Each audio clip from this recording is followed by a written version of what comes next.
ফয়সাল ওসমান ফয়সাল হত্যার সাথে জড়িত তাকে যদি কেউ ধরে দিতে পারে তার জন্য সরকার 50 লক্ষ টাকা পুরস্কার ঘোষণা করেছে। বর্তমান অন্তর্বর্তী সরকার জুলাই গণ অভ্যুত্থানে সম্মুখ সারির যোদ্ধাদের নিরাপত্তা নিশ্চিতে বদ্ধপরিকর। সরকারের পক্ষ থেকে তাদের জন্য বিশেষ নিরাপত্তার ব্যবস্থা গ্রহণ করা হচ্ছে। লুট হওয়া ও অবৈধ অস্ত্র উদ্ধারে আইন শৃঙ্খলা বাহিনীর অভিযান চলমান রয়েছে। এটিকে আরও জোরদার ও বেগবান করার জন্য ফ্যাসিস্ট টেরোরিস্টদের দমনের উদ্দেশ্যে কমিটি অপারেশন ডেভিল হান্ট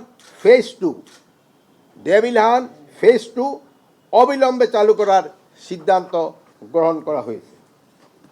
এছাড়াও